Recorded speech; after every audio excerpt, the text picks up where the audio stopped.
اللہ تبارک و تعالی فی القرآن المجید والفرقان الحمید اعوذ باللہ من الشیطان الرجیم بسم اللہ الرحمن الرحیم وَإِذْ قَالَ إِبْرَاهِيمُ رَبِّهِ بِكَلِمَاتٍ فَأَتَمَّهُنَّ قَالَ إِنِّي جَاعِلُكَ لِلنَّاسِ إِمَامًا صدق اللہ العظیم وصدق رسولہ النبی الامین الکریم وَنَحْنُ عَلَى ذَلِكَ لَمِنَ الشَّاهِدِينَ وَالشَّاكِرِينَ وَالذَّاكِرِينَ وَالصَّابِرِينَ وَالْحَمْدُ لِلَّهِ رَبِّ الْعَالَمِينَ قال اللہ تبارک و تعالی فی شأن حبیبہ المصطفى ورسولہ المجتبى صلی اللہ تعالی علیہ وسلم ان اللہ وملائکتہ یصلون علی النبی یا ایہا الذین آمنوا صلوا علیہ وسلموا تسلیما اللہم صل علی سیدنا شفیعنا مولانا محمد کما تحب وترضى بأن تصلی علیہ صلی اللہ تعالی علیہ وسلم۔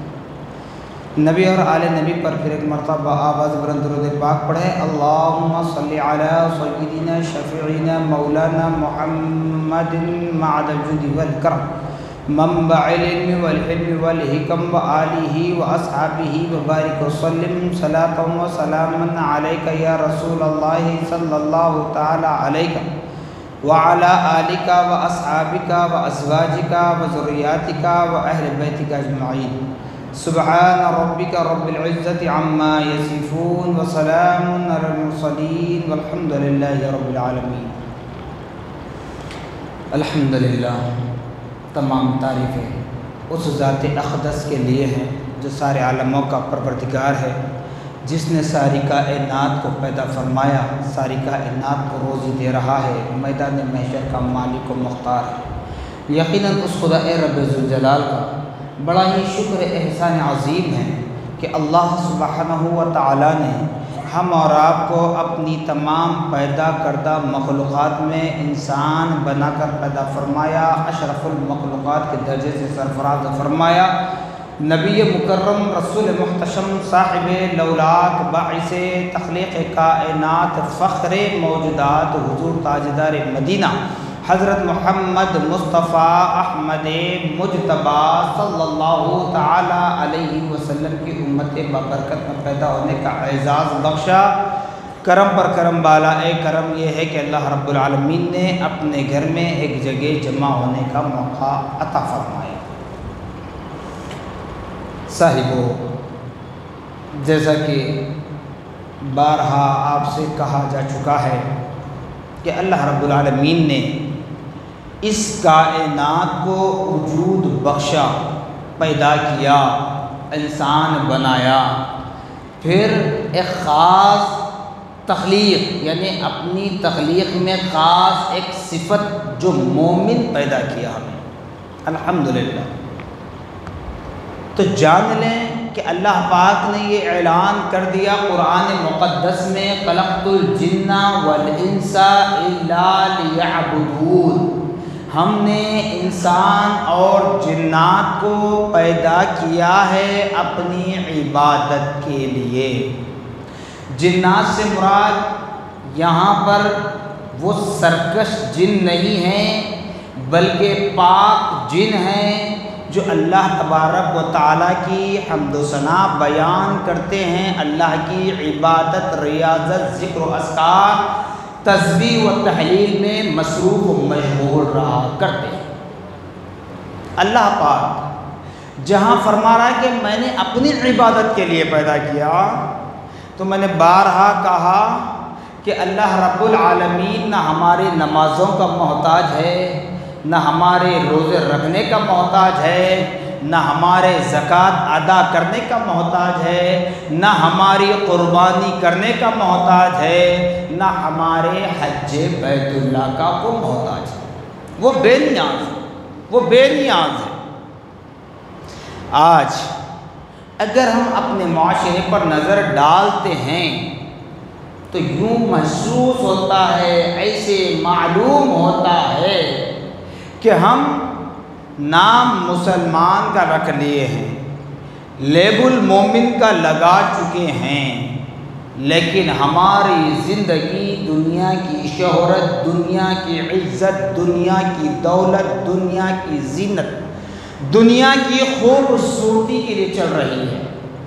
جبکہ خدا فرما رہا ہے کہ بندے تیری زندگی ہو میری بندگی کے لیے، لیکن ہم اس سے کوسوں دور ہیں۔ اسی لیے حدیث پاک میں آتا ہے انظروا الی اسلاف الماضیہ۔ یہاں پر دو معنی مراد لیے جاتے ہیں۔ ایک تو یہ کہ بتایا جاتا ہے کہ لوگوں تم اپنی پچھلی زندگی کو دیکھو، یعنی جب تم نے ماں کے کوکھ سے جنم لیا اس وقت تمہاری حالت کیا تھی، پھر جوں جوں تمہاری عمر بڑھتی گئی، سال 2 سال 5 سال 10 سال 15 سال 20 سال 25 سال 30 سال عمر بڑھتی گئی تو حالات کیسے رہے، باپ دادا کے حالات کیسے تھے، پھر تم شادی کی عمر کو پہنچ چکے تو تمہاری شادی بیاہ کیسے ہو رہی ہے۔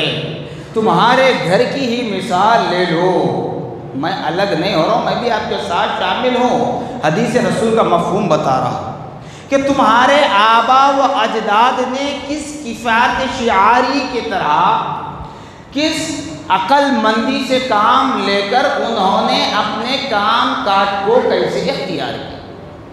یہ نہیں کہ پیسہ نہیں تھا، نہیں، پیسہ رہتے پر بھی انہوں نے اس عمل کو اس لیے اختیار کیا کہ پیارے آقا صلی اللہ تعالی علیہ وسلم ارشاد فرماتے ہیں کہ لوگوں جب تم زندگی بسر کرنا اپنے سے اوپر والے کو دیکھ کر نہیں بلکہ اپنے سے نیچے والے کو دیکھ کر، اپنے سے کمتر کو دیکھ کر زندگی بسر کرو، تاکہ اس غریب، یتیم، یسیر، اسیر، مسکین، محتاج، بے سہارا، مجبور، لاچار کی دل آزاری نہ ہو۔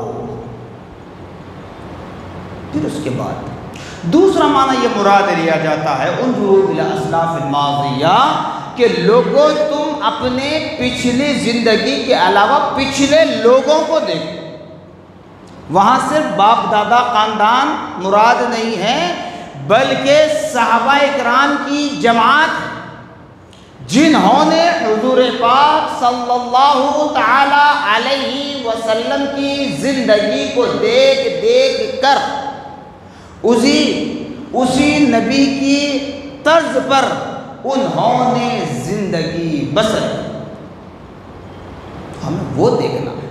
اب جیسے ایام حج کا موسم ہے، ذی الحجہ کی آج 2 تاریخ ہے ہمارے پاس، اور ملک عرب میں 3 تاریخ ہے، 8 تاریخ سے ایام حج شروع ہو جاتے ہیں۔ 8 سے مراد آنے والے جمعرات کے دن سے عازمین حج جب پہنچ چکے ہیں ایام حج ان کے شروع ہوتے ہیں۔ عازمین حج جو حج کر رہے ہیں، جبکہ اگر حقیقت یہ بتائی جائے کہ حج میں کوئی عقیدہ نہیں ہے، سب سے پہلی بات کوئی عقیدہ نہیں ہے، اب کوئی وہاں اپنے عقائد کو لا کر پس و پیش کرتا ہے تو اس کی عبادت میں خلل پیدا ہوتا ہے۔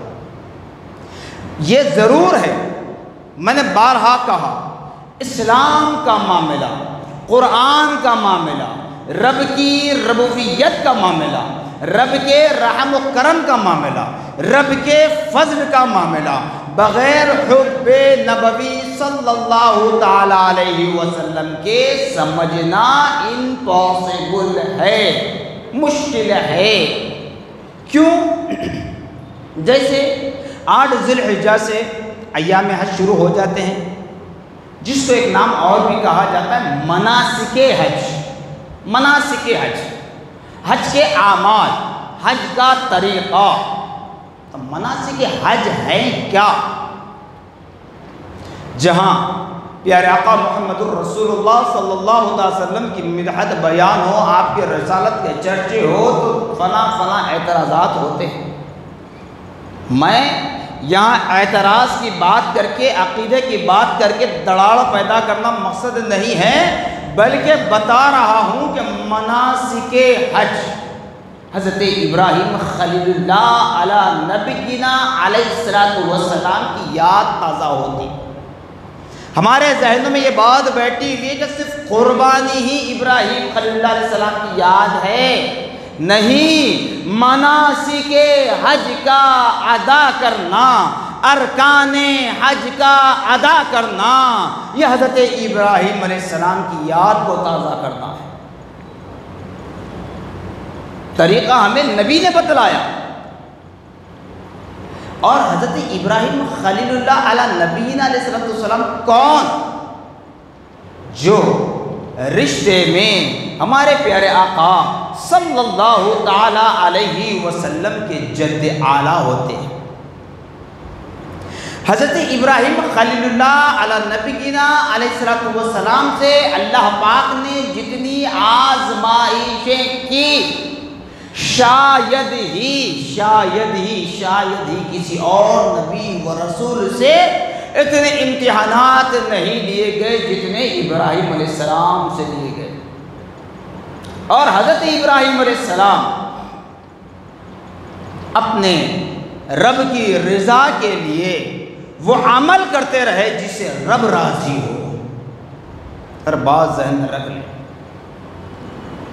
کیونکہ یہاں حضرت ابراہیم علیہ السلام کا وہ واقعہ لا رہا ہوں تو یہ نہ سوچنا، چاہے برادران وطن ہو یا برادران اسلام، یہ نہ سوچنا کہ ہمارا اللہ کسی اور کی مرضی کے خلاف کام کو پسند کرتا ہو، بلکہ ہمیں شریعت میں یہ تعلیم دی گئی.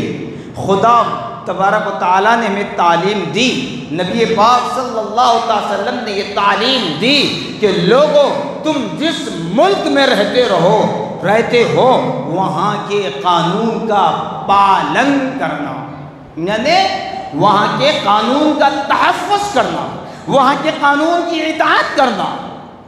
اور یہاں پر وہ بات بتا دوں کہ قانون کی اطاعت کرنے سے مراد اگر کوئی دشمن، اسلام کا دشمن، قرآن کا دشمن، نبی کا دشمن، خدا کا دشمن اگر کوئی غلط کام کرے تو اس کی اطاعت نہیں، اپنے حق کے لیے لڑنا، اپنی جمہوریت کو زندہ رکھنا اور مخالفین کا سامنا بھی کرنا. جب سماجی اعتبار سے اگر کوئی قانون ہو تو وہ الگ صورت ہے، اس کی اتباع کرنے کا ہو. تو حضرت ابراہیم خلیل اللہ علی نبینا علیہ السلام کی عمر شاید 10 سے 12 سال کے اندر عمر حیات کی. اللہ تبارک و تعالیٰ نے ساری کائنات کو وجود بخشا، ساری کائنات کو پیدا فرمایا. ہمارا ایمان و یقین ہے کہ جس نے ہمیں پیدا کیا اس کی پرستش ہمیں کرنا ہے. اور جو سیکولر ذہن رکھنے والے غیر مسلم حضرات ہیں، جن کا تعلق کسی ذات پات سے ہو، کسی مذہب سے ہو، کسی کلچر سے ہو، وہ سیکولر ذہن رکھنے والے بھی یہی کہتے ہیں کہ سب کا پیدا کرنے والا اللہ ہے. اگرچہ کہ وہ اپنی زبان میں کچھ کہیں گے الفاظ، مگر وہ اللہ ہی ہے. شر پسندوں کی بات یہاں نہیں کرنی ہے. حضرت ابراہیم خلیل اللہ علی نبینا علیہ السلام کے چچا، جس کو قرآن نے آزر کے نام سے یاد کیا، الف زیر آزر کے نام سے یاد کیا، ان کا گھر ایک ایسا بڑا صنم خانہ تھا جہاں اپنے ہی ہاتھوں سے بناتے، اس کو سجا کر رکھتے. تو وہ گھر آزر کا، حضرت ابراہیم علیہ السلام کے چچا کا وہ گھر صنم کدا بن گیا، عبادت گاہ بن گیا ان کے کلچر کے مطابق. جب ان کے پاس عید کا دن آیا، تہوار کا دن آیا، تو وہ حضرت ابراہیم کو بھی چلنے کے لیے کہا. حضرت ابراہیم علیہ السلام نے فرمایا میں نہیں چل سکتا، میری طبیعت صحیح نہیں ہے، میرا دل نہیں چاہ رہا ہے، میں چل نہیں سکتا آپ لوگوں کے ساتھ، آپ لوگ جائیں. جب سب کے سب شہر سے باہر نکلے، شہر سے باہر نکلے عیش و مستی کرنے کے لیے، عیاری مکاری کرنے کے لیے، تو بتایا جاتا ہے کہ حضرت ابراہیم خلیل اللہ علیہ نبی علیہ السلام اپنے ہاتھ میں کلہاڑی لی، اس صنم گدے میں گئے، کسی کی ناک پھوڑی، کسی کا آنکھ، کسی کی آنکھ، کسی کا کان، کسی کا ہاتھ، کسی کا پیر، کسی کو کچھ عیب دار بنایا۔ عیب دار بنانے کے بعد پھر وہ کلہاڑی بیچ میں جو سردار تھا ان کے گلے میں لٹکا تھا۔ گھر واپس آ گئے۔ جب شام کو سارے لوگ شہر میں داخل ہو گئے، تھکے ہوئے تھے، آ کر سو گئے۔ جب دوسرے دن صبح صنم کدے میں گئے تاکہ ان معبودوں کی پرستش کی جائے، سجدہ شکر جیسے ہم کہتے ہیں، سجدہ شکر بجالا جیسے ہم کہتے ہیں، اس طرح وہ معبودوں کی پرستش کے لیے گئے۔ جانے کے بعد دیکھا کہ سب کے سب عیب دار بنے ہوئے ہیں، اور ایک ہے سلامت جس کے گلے میں ایک کلہاڑی لٹکی ہوئی ہے۔ تب سب پسو پیش میں تھے، کیا ماجرا ہے، کس نے کیا ہمارے صنم گدے میں، یہ حال کس نے کیا؟ تو ان میں سے کسی نے کہا کہ ہو نہ ہو یہ نوجوان ابراہیم کا کام ہے، نوجوان ابراہیم کا کام ہے۔ حضرت ابراہیم علیہ السلام کو بلوایا گیا۔ اس وقت کا بادشاہ نمرود تھا، اس وقت کا بادشاہ نمرود تھا، بلایا گیا۔ جب حضرت ابراہیم علیہ السلام آئے، چونکہ ہم کیا کرتے ہیں، کچھ اچھا بھی کام کریں، اگر کوئی بلائے تو ہم ڈر کر بھاگ جاتے ہیں، یہاں سے وہاں، وہاں سے وہاں، وہاں سے وہاں، کہاں جاتے نہیں معلوم۔ مگر اللہ تبارک و تعالیٰ جس سے جو کام لینا ہے لے کر رہتا ہے، اور وہاں حضرت ابراہیم سے ایک بڑی آزمائش ہو رہی ہے۔ کیسی آزمائش؟ جب بلوایا گیا نمرود کے دربار میں، حضرت ابراہیم پہنچے۔ پہنچنے کے بعد حضرت ابراہیم سے سوال ہوا کہ یہ کام کس نے کیا، کس نے کیا؟ تو حضرت ابراہیم نے برجستہ کہا کہ مجھ سے کیوں سوال کر رہے ہو، مجھ سے کیوں پوچھ رہے ہو؟ دیکھو جس کے گلے میں کلہاڑی لٹکی ہوئی ہے سب عیب دار ہیں، اور اس کے گلے میں کلہاڑی لٹکی ہوئی، اس سے پوچھو۔ تو دشمنان اسلام نے کہا کہ ابراہیم تم بھی جانتے ہیں، میں کہتا ہوں نا بس اوقات اپنے الفاظ میں، مسرور نہ سہی تو مجبور سہی، کہتے ہیں کہ ابراہیم تم جانتے ہیں کہ یہ ہمارے معبود ہیں جو بول نہیں سکتے، سن نہیں سکتے، دیکھ نہیں سکتے، نقصان نہیں پہنچا سکتے، نفع نہیں دے سکتے، بلکہ اپنی جگہ سے حرکت کر نہیں سکتے۔ اگر ان کے اوپر کیڑے مکوڑے مچھیاں بیٹھ بھی اگر چلی جائیں تو اس کو وہ ہٹا بھی نہیں سکتے، طاقت نہیں ہے۔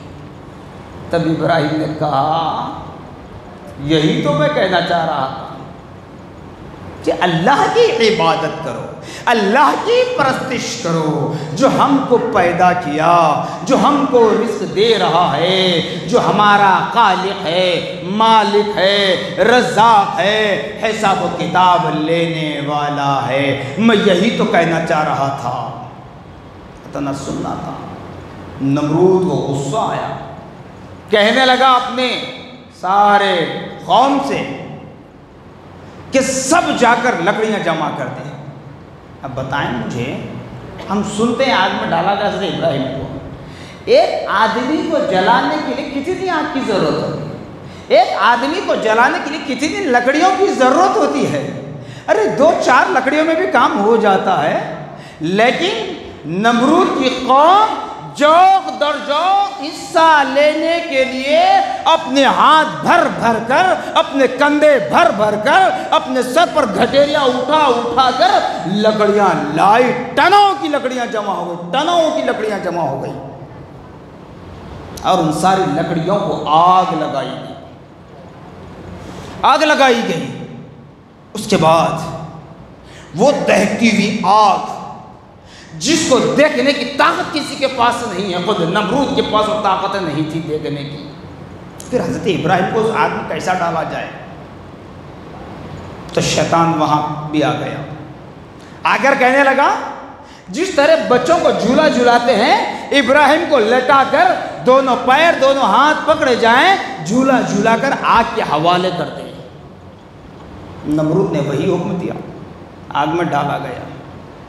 اس وقت آگ میں ڈالا جا رہا تھا، سردار الملائکہ جبریل امین علیہ السلام حاضر خدمت ہوتے ہیں۔ حل لک حاجت ابراہیم، اے ابراہیم میری رسائی سدرہ تک ہے، میرا کام رب کے احکام، رب کے پیغام، رب کا میسج، رب کی کتابیں، رب کا صحیفہ، رب کا بنایا ہوا نظام اللہ کے انبیاء و رسول تک پہنچانا میرا کام ہے۔ اے ابراہیم کوئی حاجت ہو تو بتاؤ، میں رب کی بارگاہ میں پیش کر دوں گا۔ کہنے والے لکھتے ہیں کہ ابراہیم علیہ السلام نے کہا کہ مجھے کوئی ضرورت نہیں ہے حاجت مانگنے کی، مدد طلب کرنے کی۔ کیوں؟ اس لیے کہ سورہ ملک میں پہلے رکوع پر آیت ختم ہوتی ہے هو اللطیف الخبیر، هو اللطیف الخبیر، وہ دل کی باریکیوں کو جاننے والا ہے۔ کیا میرا رب میرے حالات سے واقف نہیں ہے؟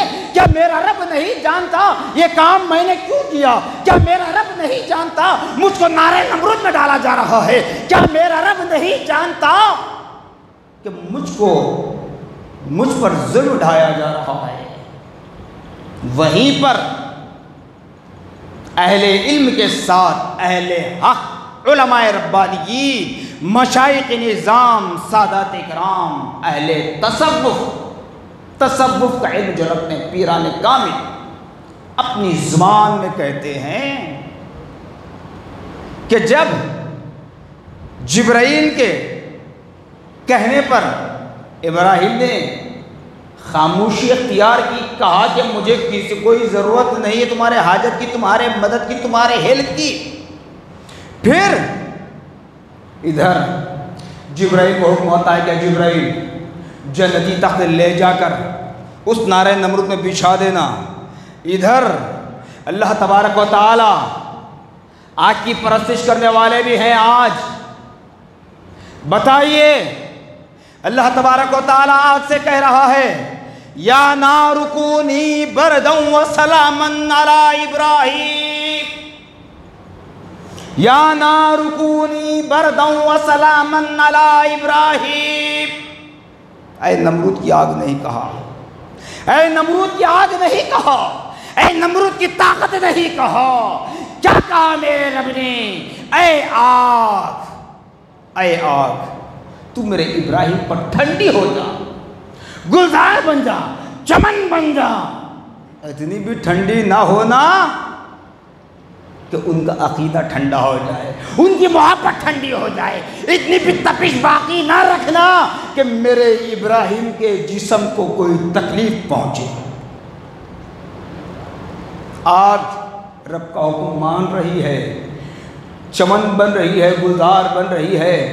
دشمن سمجھ رہے تھے ہم نے ابراہیم کو ختم کر دیا، نعوذ باللہ جلا ڈالا، راکھ کر ڈالا، لیکن کیا دیکھتے ہیں وہ آگ جو دہک رہی تھی حضرت ابراہیم کے جانے سے پہلے، وہ آگ تھی، جب ابراہیم اس آگ میں گئے تو چمن بن گیا، گلدستہ بن گیا، پھولیں لگ گئے، اور حضرت ابراہیم اس چمن کے بیچوں بیچ تخت پر تشریف فرما ہے، جلوہ افروز۔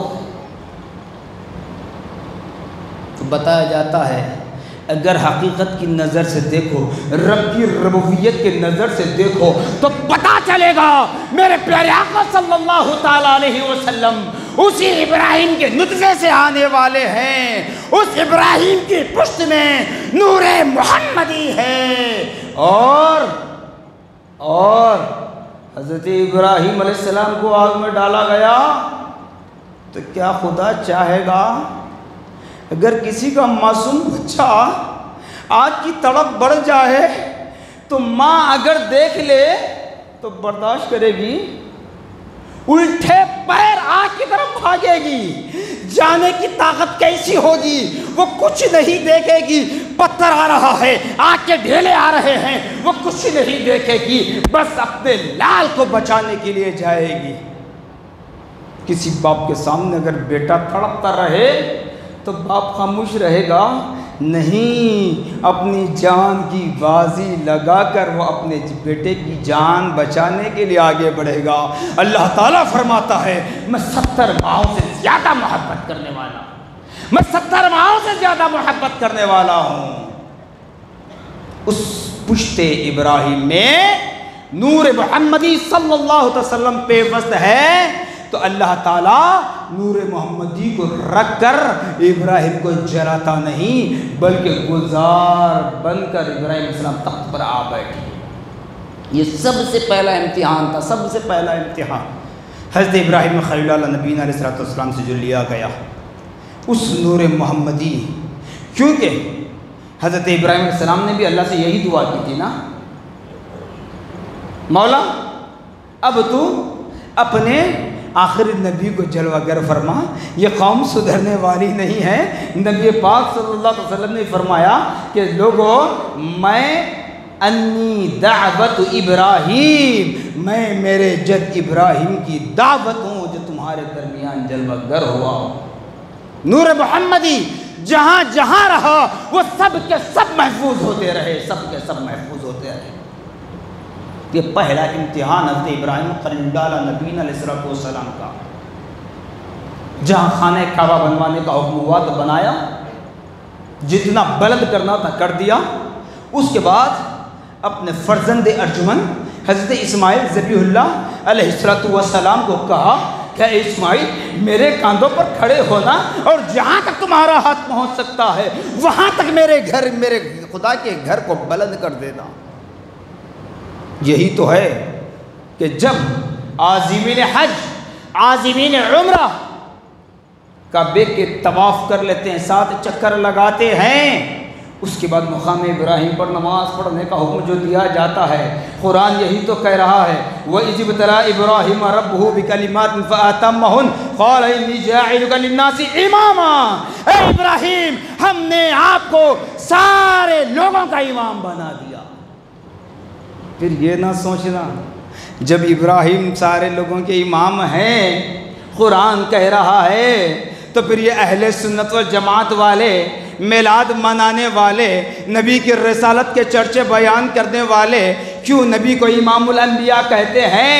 ارے ابراہیم کو لوگوں کا امام بنا دیا، نبی کو امام الانبیاء بنا دیا، نبیوں اور رسولوں کا امام نبی کو بنا دیا، ابراہیم کو لوگوں کا امام بنا دیا۔ اس لیے خانہ کعبہ کے سامنے مقام ابراہیم، جہاں ابراہیم علیہ السلام کھڑے تھے، ان کے قدموں کے نشان آج بھی موجود ہیں، آج بھی موجود ہے۔ اس مقام ابراہیم پر دعا کرے، جو دعائیں کریں قبول ہوتی ہیں، حرم کعبہ میں جو دعا کریں قبول ہوتی ہے۔ عازمین حج جو جا چکے ہیں، اگر ان سے بات ہو رہی ہے تو بس اتنا کہیں کہ رب کے حضور میں یہ دعا کریں کہ ہماری آخری سانس نظر جانا ہونے سے پہلے ہمیں بھی کعبے کا دیدار نصیب ہو جائے، ہمیں کسی اور چیز کی حاجت نہیں ہے، بس رب کے حضور میں یہ دعا کرنا۔ عازمین حج سے یہ التجا کریں کہ لوگوں، خانہ کعبہ خدا کا گھر ہے، جس کو حضرت ابراہیم نے تعمیر کیا، زمین پر کعبہ ہے، اس میں اللہ نے کیا کیا؟ آسمانوں کی بلندیوں پر بیت المعمور تعمیر کروایا۔ جس وقت معراج کی رات پیارے آقا صلی اللہ تعالیٰ علیہ وسلم آسمانوں کی سیر کی، جبرائیل سے پوچھا، جبرائیل یہ کیا ہے، یہ کون لوگ ہیں؟ تو جبرائیل نے فرمایا یا رسول اللہ صلی اللہ علیہ وسلم، ابراہیم نے خدا کی یاد میں، خدا کی رضا کے لیے خدا کے گھر کو تعمیر کیا، تو اللہ نے آسمان کی بلندیوں پر ابراہیم کی یاد میں بیت المعمور کو تعمیر کروایا۔ وہاں زمین پر اللہ کے بندے طواف کرتے ہیں، اور اس بیت المعمور پر اللہ کے فرشتے طواف کرتے ہیں۔ یہ وہی ابراہیم ہے۔ تو یہ آزمائشیں ہیں، تو خدا را ایمان والو حج کو ایک رسم نہ بنائیں، قربانی کو ایک رسم نہ بنائیں، بلکہ سب عبادت تصور کرتے ہوئے کام کریں، تو انشاءاللہ ہماری زبانوں میں، ہمارے اعمال میں برکت ہوگی، تاثیر بھی ہوگی۔ آخری بات بتاتا ہوں، جیسے فضیلت میں آتا ہے عشرہ ذی الحجہ، قرآن کہتا ہے والفجر ولیال عشر، ذی الحجہ کی ابتدائی 10 دن 10 راتیں بڑے مقدس ہیں، اس کی جتنی ہو سکے تعظیم کریں، عبادت، ریاضت، ذکر و اذکار روزوں سے گزارنا چاہے تو کر لیں، جس کو طاقت روزے رکھ لیں، نفل ہے، مستحب عمل ہے، کر لیں گے آپ کے لیے فائدہ ہے، نہ کریں گے تو کوئی نقصان نہیں ہے، قبر میں بھی سوال نہیں ہوگا، میدان محشر میں بھی سوال نہیں ہوگا، رب تبارک و تعالیٰ بھی سوال نہیں کرے گا۔ مگر قربانی دینے والوں کے لیے خاص طور سے بتایا جاتا ہے، بلکہ دیکھا جائے تو ذی الحجہ کی فضیلت حاصل کرنے کے لیے یہ حکم بتایا جاتا ہے کہ ذی الحجہ کا چاند نظر آنے سے پہلے اپنے سر کے بال، چہرہ، مونچھ، ہاتھ کے ناخن، بغل کے بال، ناک کے نیچے کے بال، سب کے سب ذی الحجہ کا چاند نظر آنے سے پہلے صاف کر دیں۔ مناسب ہے، بہتر ہے، مستحب عمل ہے، فرض نہیں ہے، واجب نہیں ہے۔ قربانی دینے والا اگر عید کے دن بھی چہرہ بناتا ہے، عید کے ایک دن پہلے بھی، تو اس کی قربانی پر اثر نہیں پڑے گا، یہ بات طے ہے۔ لیکن فضیلت حاصل کرنا ہے تو یہ عمل اختیار کریں، نہیں تو کوئی بات نہیں۔ اب سوشل میڈیا پر لوگ کہتے ہیں ایسا کچھ ہے ہی نہیں، یہ لا کر ڈھکل دیتے ہیں، لوگوں پر ذمہ داری لگا دیتے ہیں، پابند کیا جاتا ہے، پابند نہیں کر رہے۔ انشاءاللہ وقت ہو چکا ہے، آئندہ جمعہ زندگی باقی رہی آپ کے درمیان حاضر ہوا، یاد رہا تو ضرور اس پر گفتگو کروں گا۔ بس جنہوں نے اس پر اتفاق کر لیا الحمدللہ، نہیں کیا تب بھی الحمدللہ، کیونکہ مستحب عمل ہے۔ فضیلت اگر حاصل کرنا ہے تو اس سے دور رہیں، نہیں تو کوئی بات نہیں۔ جیسے مثال ایک دے دیتا ہوں آپ کو، 11 بجے بازار بند کرنا ہے، ہوٹل اور ڈبے کا کاروبار 1 بجے تک کا ٹائم ہے، 2-3 بجے تک ڈبے ہوٹلیں کھلی رہتی ہیں، نہیں رہتی؟ بولیے 2 بجے 3 بجے بھی آپ جا رہے ہیں، ہوٹل میں بریانی مل رہی، چائے مل رہی، پان مل رہا، گٹکا مل رہا، سگریٹ مل رہا، کیوں؟ ایکسٹرا پروفٹ کے لیے، ایکسٹرا پروفٹ کمانے کے لیے کھلا رکھتے ہیں آپ۔ تو یہ بھی آپ کو جو فضیلت بتائی جا رہی ہے کہ عید قربان سے پہلے، یعنی ذی الحجہ کا چاند دیکھنے سے پہلے اپنے آپ کو پاک کو صاف کر لیں، پھر عید کے 3 دن گزرنے تک آپ کو چہرہ، ناخن وغیرہ بنانے کی حاجت نہیں رہے گی۔ کیوں؟ تاکہ عاجزی و ان کے ساری کے ساتھ رب کو راضی کرنا ہے۔ انشاءاللہ آئندہ جمعہ اس پر گفتگو کرنے کی کوشش کروں گا۔ جزاکم اللہ خیر الجزا، وآخر دعوانا